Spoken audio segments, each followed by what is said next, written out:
भोली गजानन भगवान की, आराध्य देव इष्ट देव ब्रह्मनाथ भगवान की जय हो।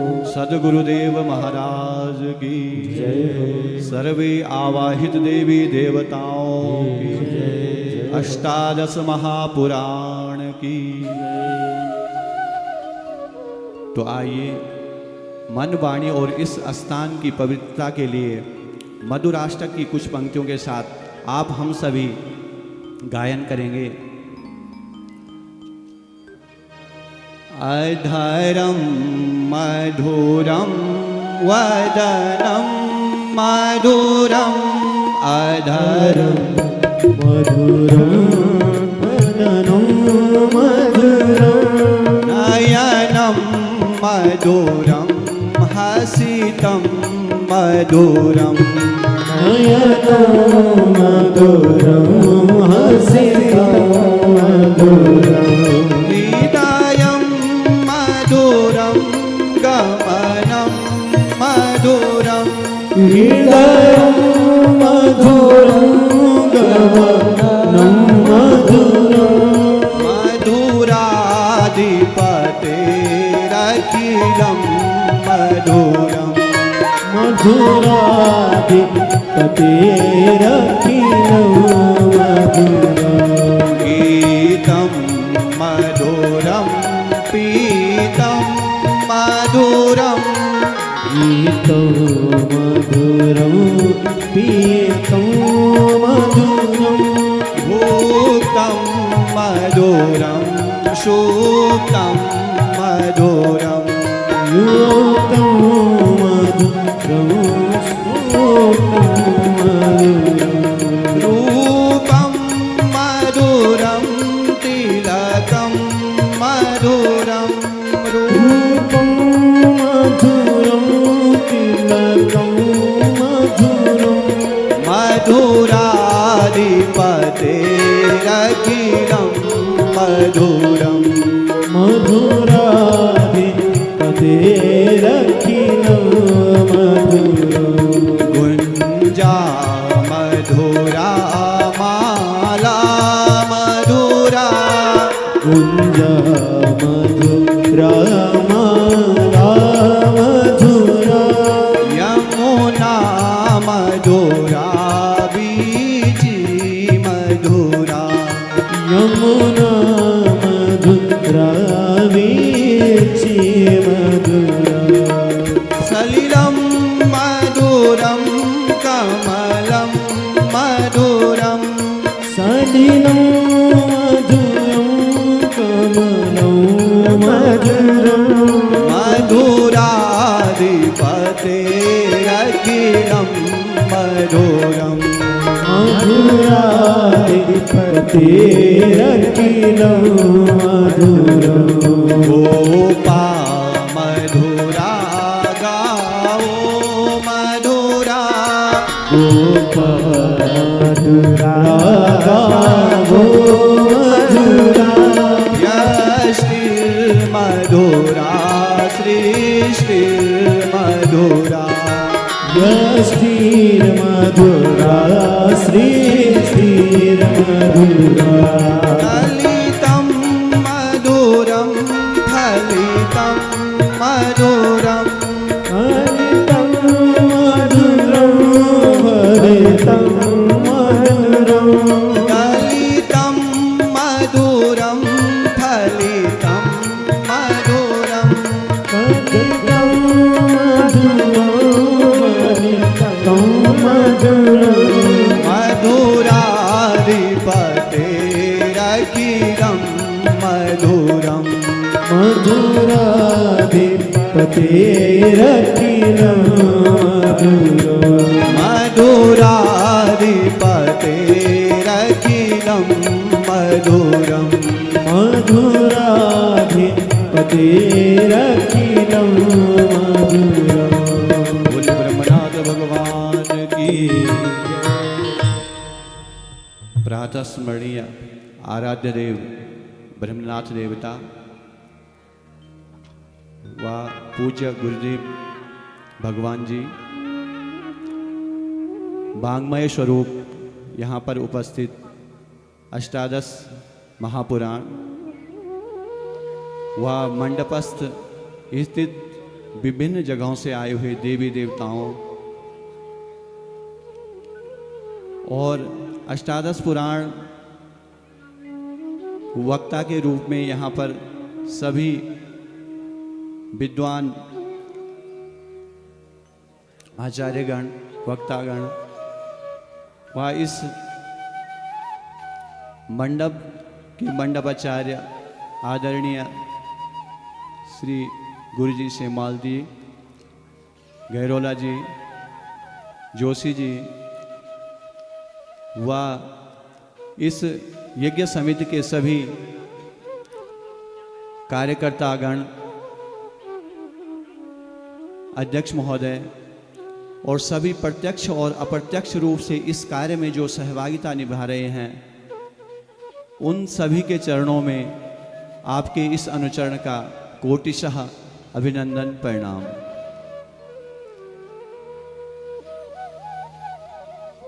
पूज्य गुरुदेव जी के समक्ष मैं कुछ बोल सकूं, इतना तो सामर्थ्य इस वाणी में नहीं है। और आप जैसे सभी मनुष्यों के समक्ष मैं अगर बोलना चाहूं तो आपके समक्ष मेरी वाणी, मेरी गिरा एक त्रिश्रेणु कण के समान होगी।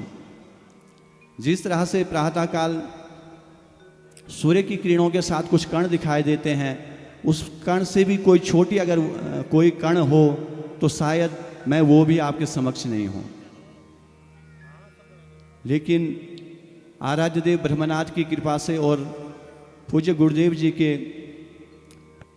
आदेश स्वरूप यहाँ पर मुझे वाचन करने का अवसर प्राप्त हुआ है। आशा करूँगा कि मैं ज्ञान के सागर प्रकाश पुंज गुरुदेव जी के समक्ष और अन्य सभी मनुष्यों के समक्ष कुछ बोल पाऊँ।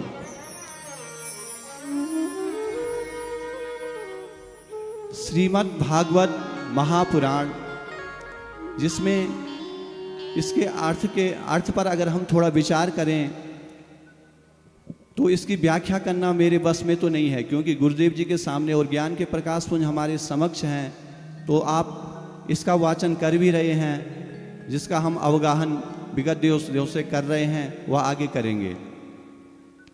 संक्षिप्त में अगर कहा जाए तो श्रीमद् भगवत, श्रीमद् श्री से अर्थात ऐश्वर्य से संपन्न जो प्रभु है, जो परमात्मा है, जो सभी गुणों से संपन्न, ऐश्वर्य संपन्न भगवान।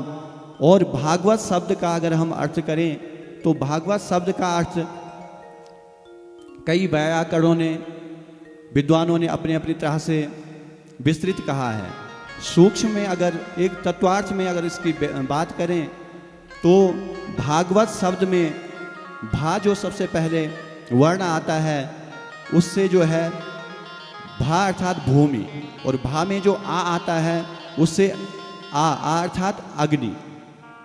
ता से जो हम देख सकते हैं गगन, गा से गगन और वा से वायु, और लास्ट में जो ता शब्द है वो तोय अर्थात नीर, जल। और यही जो है पंच तत्व जो है इस सृष्टि के निर्माता भी हैं, पृथ्वी जल तेज वायु आकाश। और भागवत के जो 12 स्कंद हैं उसमें सभी का वर्णन है, पंच तत्वों का वर्णन है, कृष्ण भगवान कृष्ण की विभिन्न लीलाओं का वर्णन है। और पूरा जिससे यह सृष्टि बनती है उन पंच तत्वों का समागम भागवत शब्द में ही सन्निहित है। इस भागवत महापुराण में 12 स्कंदों में 335 अध्यायों में और 18,000 श्लोकों में वेदव्यास जी ने इसकी रचना की है, और जिसमें भगवान कृष्ण की अनन्य लीलाओं का और अन्य सृष्टि कर्म, जल, पृथ्वी, तेज, वायु, आकाश सभी का विस्तृत वर्णन मिलता है। तो इस पर विस्तृत व्याख्या तो हम आप पूज्य गुरुदेव जी के मुखारबिंद से हम सुन ही रहे हैं। मैं नहीं समझता हूं कि मैं इस पर ज्यादा विस्तृत बोल सकता हूं। आगे कथा प्रेमियों, इस कलयुग में सत्संग की महिमा बताई गई है, और सत्संग भी कैसा केवल भगवान का भजन और भगवान की कथा का श्रवण करना। भागवत महापुराण में नारद जी बोल रहे हैं, यत फलम नास्ति तपसा न योगेन समाधिना तत्फलम लभते सम्यक् कलो केशव कीर्तना। नारद मुनि स्वयं बोल रहे हैं कि कलयुग में अगर सरल कोई उपाय है भगवान को प्राप्त करने का और इस भव सागर से तरने का, वो केवल एक है। अगर हम कोई बहुत कठोर तपस्या कर दें, योग करें, समाधि करें, इससे भाई हमें वो फल प्राप्त होने वाला नहीं है कलयुग में। तो बोल रहे हैं तो फल कैसे प्राप्त होगा? इस मोह से, इस संसार से हम तरेंगे कैसे? तो नारद जी कहते हैं तत्फलम सम्यक लभेत। अगर तुम्हें वो फल सही तरीके से सुचारू रूप से चाहिए तो वो फल है कलो केशव कीर्तनाथ। इस कलिकाल में केवल केशव भगवान कृष्ण का भजन और यह अमृतमयी जो भगवान की श्रीमद् भागवत में कथा बताई गई है, इस कथा के श्रवण से हम सूक्ष्म से सूक्ष्म अवगाहन में से जो है इस संसार से मुक्ति पा सकते हैं।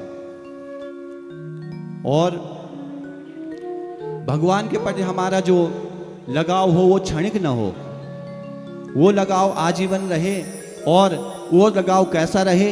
जिस तरह से सुग्रीव जी ने भगवान राम से रामचरितमानस में कहा है, अब प्रभु कृपा करहूँ एहि भांति।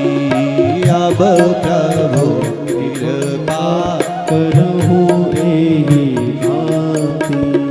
अब प्रभु कृपा करहूँ एहि भांति।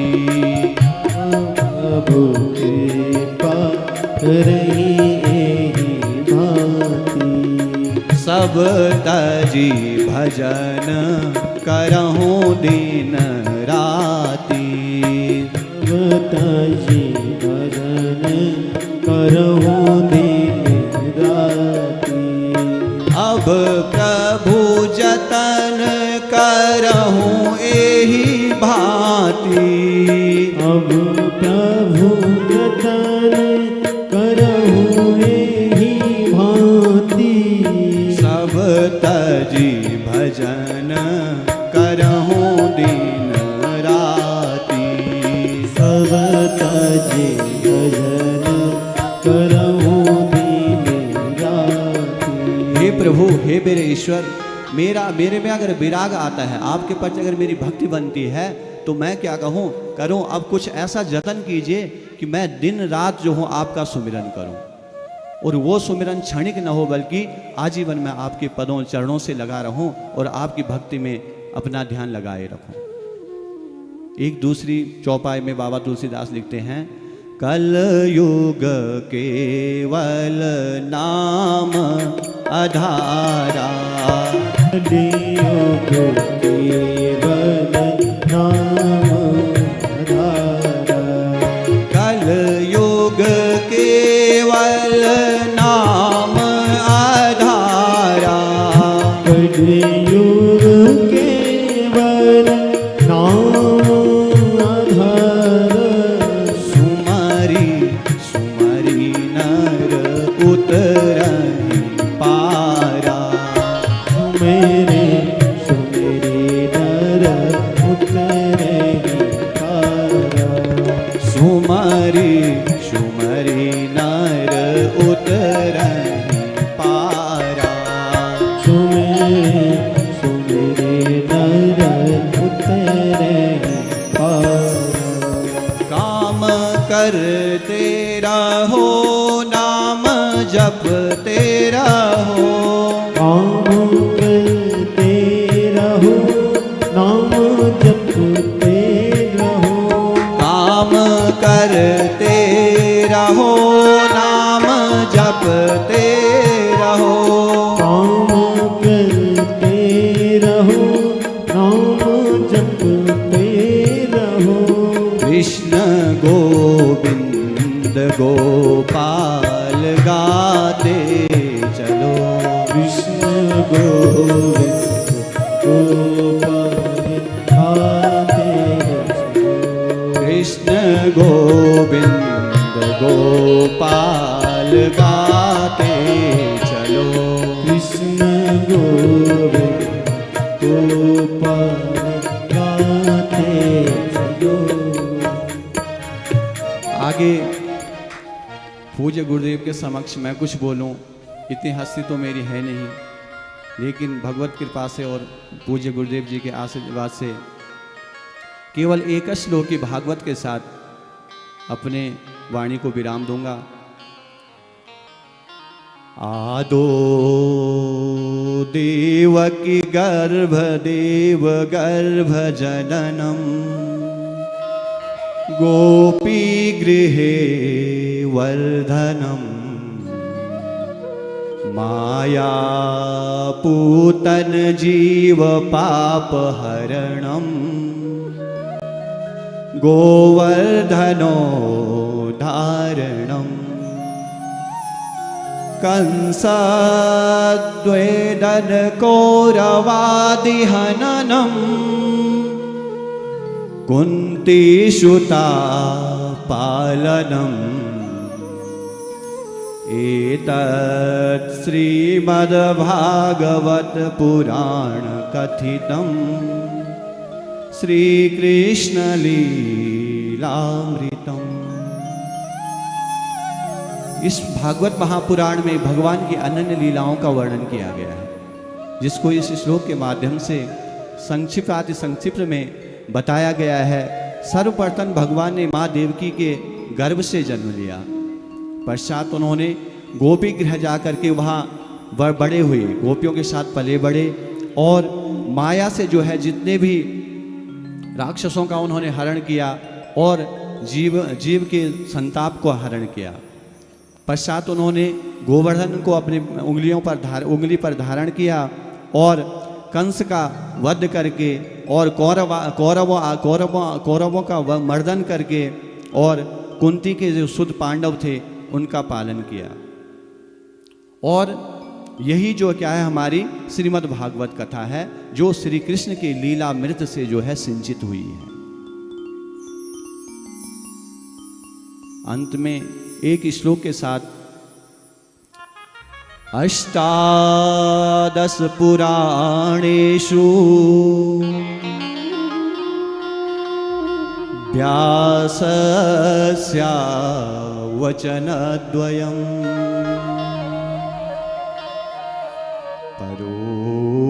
परोपकाराय पुण्याय पापाय परपीडनम्।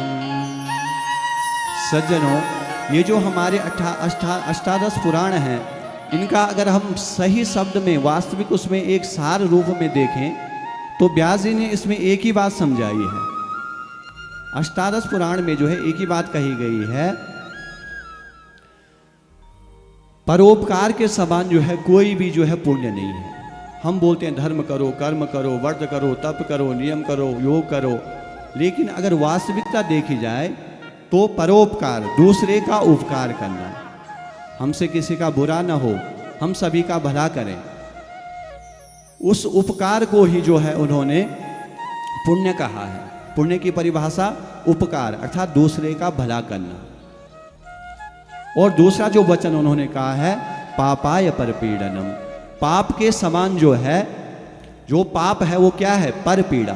दूसरे को अगर हम दुख दे रहे हैं, कष्ट दे रहे हैं, किसी को सता रहे हैं, हमारी वजह से कोई कष्ट पा रहा है, तो वही जो है पाप है, पर पीड़ा ही पाप है। इन्हीं शब्दों के साथ भगवान नाम संकीर्तन के साथ अपनी वाणी को विराम दूंगा। केशवा माधवा हे देवा मधुसूदना, केशवा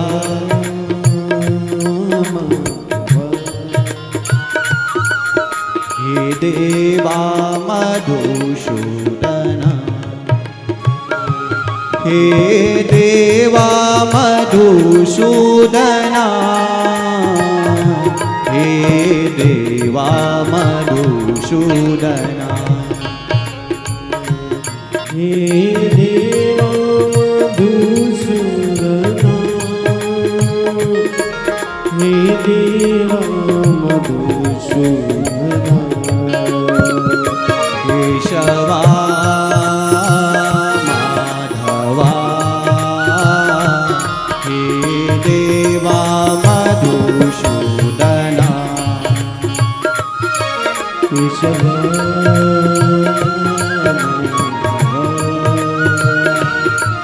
हे देवा मधुसूदना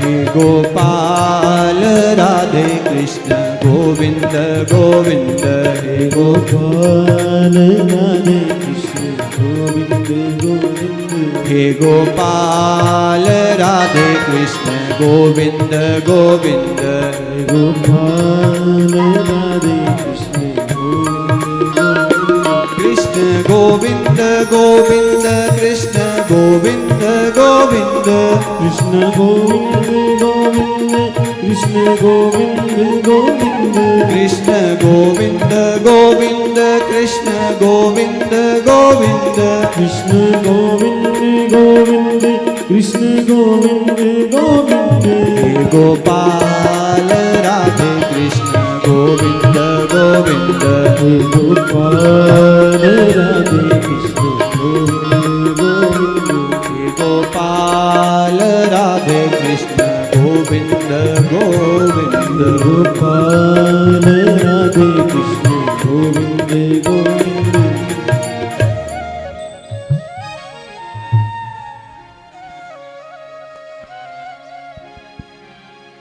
हेलो। श्रीमद् भागवत महापुराण की जय। आप सभी भक्तजनों से एक विशेष अनुरोध है, क्योंकि हमारा यहाँ पर लाइव प्रसारण हो रहा है, तो अगर व्यास मंच में काफ़ी ज़्यादा श्रद्धालु आएंगे तो कैमरे में काफ़ी दिक्कतें आ रही है। तो जब आप लोगों को लगे कि वहाँ पर भीड़ है, थोड़ा आप रुक जाइए और साथ ही साथ सभी लोग एकदम मंच पर ना आए, ये मेरा एक अनुरोध है। थोड़ा हल्का इंतज़ार कर लें। आज हमारे बीच में आचार्य श्री सुरेंद्र भट्ट जी श्रीमद् भागवत महापुराण के मूल पाठी हैं। उनके द्वारा श्रीमद् भागवत महापुराण का सूक्ष्म में मूल पाठ के संदर्भ में वाचन किया गया और उन्होंने बताया कि परोपकार ही समस्त पीड़ा और कष्ट को हरण करने वाला है। विद्वत आचार्य जी का जो संबोधन और वाचन रहा, इसके लिए बहुत बहुत साधुवाद।